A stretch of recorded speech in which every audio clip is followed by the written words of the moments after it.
And so you got your BFA in musical theater from the University of Michigan.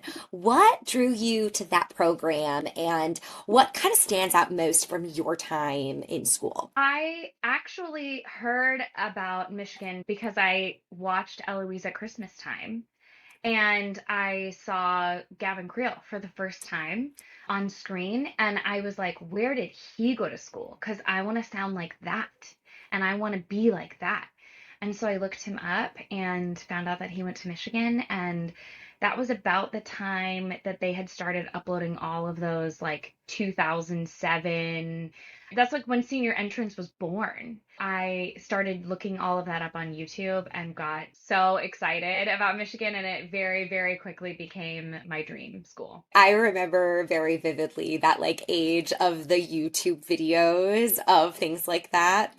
Because, we didn't have like Instagram or TikTok to check on. And I did I the same know, thing. I I remember I didn't. watched like the senior showcase videos and like the concert, like the song The girly cycles. show. Yes, that one. Oh my gosh, Yes. I remember it so vividly. The hours spent The on yeah, YouTube. my obsession with Courtney Yes, Wilson and Andrew yes. Keenan Bolger and all of those. What were some of your favorite memories or takeaways from your time at school, your 4 years at a very established musical theater training program? One of the things that I really took away from that program was learning how to be a human. I spent a lot of people who go to school for musical theater spend their summers at places like the Muni or at Wichita or just doing theater all summer long.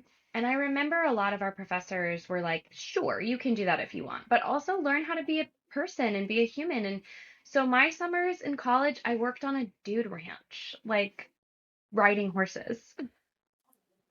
My siblings worked there too. My siblings really liked horses. My family comes from horses. My grandfather was like a horse vet. And so we were always looking for ways to kind of my siblings were always looking for ways to kind of incorporate horses into their life. And growing up the way that we did, like we were always fine, but we were never a family that was going to like own horses or own land. And so my mom kind of encouraged us to kind of go out west and like work for a place that will let you ride horses for free and pay you for it. So that's what we did. I worked in the kids program and I would take care of all of the kids that their parents and their families were vacationing there. I felt like that was my a big part of my takeaway was prioritize collecting experiences as a human being and not just focusing so much on being involved in musical theater. And I think that that's given me a lot of balance in my life and also ability to pull my self-worth out of my career and in times when I've had to take a back step and prioritize my personal life, it still comes with some fear that like, oh no, what if I never become anything? But I think that I have a good understanding of the fact that I am becoming, regardless of what is happening in my career. I am becoming someone of deep value.